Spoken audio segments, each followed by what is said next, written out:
السلام عليكم احلى مشاهدين واحلى متابعين في الدنيا، يا رب تكونوا بالف خير وسعاده.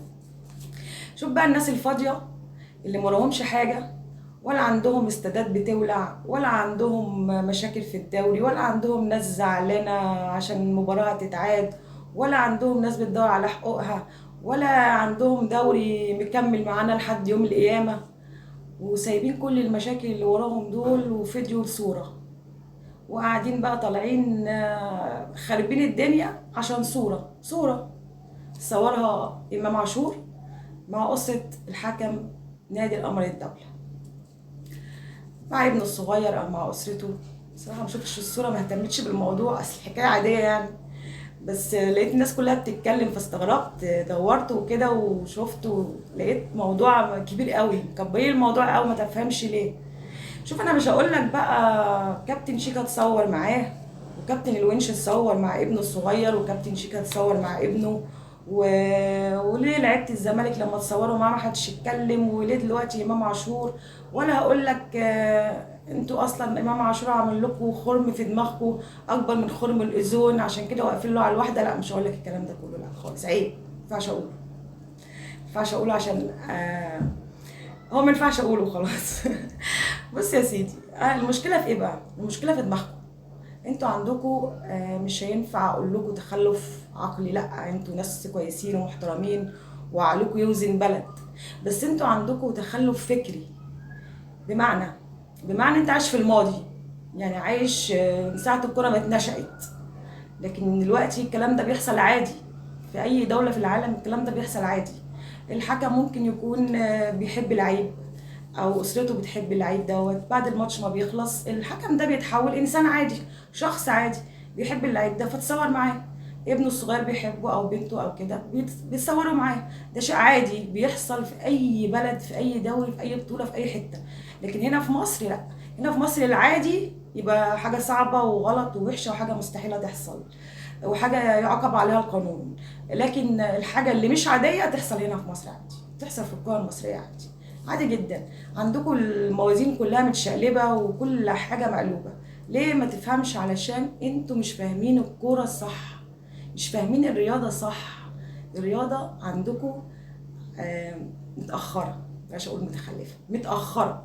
كل حاجة عندكم متأخرة، بدليل ان المؤسسة الوحيدة الكروية الناجحة في مصر، يعني النادي الوحيد او المؤسسه، عايزين نقول ان نادي الاهلي مؤسسه كرويه فعلا، مؤسسه رياضيه. الحاجه الوحيده اللي ناجحه في الرياضه، انتوا عايزين تهدوها، بتحاربوها بشتى الطرق، بتحاربوها بكل طريقه. الحق يا عم الحق، شوف الحكم متصور مع امام عاشور. عرفت بقى الاهلي بيتجامل ليه؟ عشان الحكام بتحبه، الحكام بتحب اللعيب. الحكم ده اهلاوي، رغم ان الحكم معروف ان هو زملكاوي. مش هتفرق، مش هتفرق انتمائه زملكاوي اهلاوي، مش هتفرق. عادي جدا ان هو يتصور مع لعيبه الاهلي او لعيبه الزمالك او اي لعيبه، مفيهاش مشكله خالص. قلنا بعد المباراه اتحول الحكم لانسان عادي طبيعي بيتعامل عادي.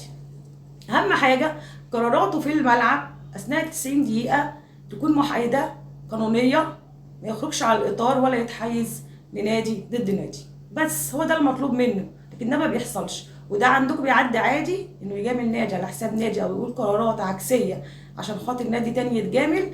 ده عندكم بيحصل عادي ويعدي من غير تحقيقات، من غير مشاكل، من غير نصايب. لكن حاجات عاديه وصوره عاديه لا، قلبين الموازين كلها.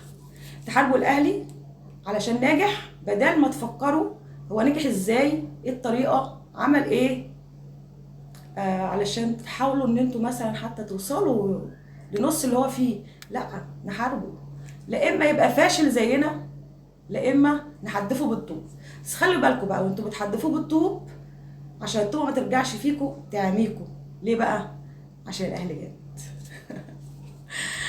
طيب، عايزه اقول خبر حلو جدا لكل جماهير الاهلي. موديست باي باي، مع ألف مليون سلامة. خلاص، كان عايزين مستر كولر كان عايز يكمل نهاية الموسم، لكن هو الراجل اللي كان عنده شروط صعبة جدا. بيتشرط على قد موهبته يعني. هو راجل كويس جدا ومحترم وشخص محترم جدا والله، وشكله طيب كده وكيوت، ولكنه هو مبطل، هو مبطل. كانت صفقة فاشلة جدا، الحمد لله ان هو مشي بصراحة. اكيد كل جماهير الاهلي مبسوطه برحيله. ونفكر بقى في اللي جاي ده، لانه عايزين نتعلم من اخطائنا. وانا عايز اقول كلمتين بس لاداره النادي الاهلي. شوفوا، ما ينفعش مش عشان انا بحب نادي وبشجعه فانا اشوف ان هو في حاجه غلط واسكت، ما ينفعش، والا انا ابقى مغميه عيني وماشيه بسقف وخلاص، وده غلط جدا ومش طبيعي يعني. الناس المسؤولين عن الصفقات، انا ما اعرفش اللجنه دي تبقى اسمها ايه في الاداره، ممكن تكون لجنه التخطيط، مش عايزه اقول اسمه يطلع غلط، بس يعني المسؤولين عن الصفقات دول ناس فشله بنسبه 100%. ناس فاشلين بنسبه 100%. يعني مش عايزه اقول ان هم كمان بيشتغلوا ضد النادي. صفقات قويه جدا كان ممكن تيجي بسهوله جدا، بتروح برضو بمنتهى السهوله. صفقات محتاجينها وعايزينها ما بيعرفوش يشتغلوا عليها صح، ما بيعرفوش يخلصوها صح وبسرعه. وتلاقي اللعيب خلاص بعد خلاص جاي الاهلي وهيمضي وبتاع، تبص ليه راح نادي تاني. تحس ان هم بيشتغلوا مع اللاعب اللي الاهلي عايزه، بيشتغلوا معاه على انهم مسؤولين عنه، بيسوقوه. ياخدوا فجاه تلاقيه راح نادي تاني، ازاي ما تعرفش، وهو بيبقى عايز يجي الاهلي وبيبقى مفيش عروض وي وي وي، او بيبقى في عروض وهو رافضها وعايز يجي، وفجاه تلاقيه قادر يتحول لنادي تاني. صفقات بتيجي فاشله، صفقات بتيجي ما بنستفدش منها، صفقات بتيجي بتقعد على الدكه، صفقات بتيجي بتروح اعاره ما بنعرفش نرجع. يعني في لخبطه في موضوع الصفقات. مش بقول ان في حد جاسوس او خاين او كده، ولكن ممكن يكونوا هما مش موازين في تفكير ودماغ جماهير الاهلي واداره الاهلي. لازم نشوف الموضوع ده ايه حكايته ونشوف له حل، لان الموضوع زاد عن حده. بجد في صفقات كتير كنا منتظرينها ان هي تخلص ما خلصتش. وفي صفقات كتير جت وبرده يعني ما استفدناش منها باي حاجه. ولكن في خلل ما لازم ندور عليه، في خلل لازم ندور عليه يا جماعه. انا مش عايزه اطول عليكم النهارده.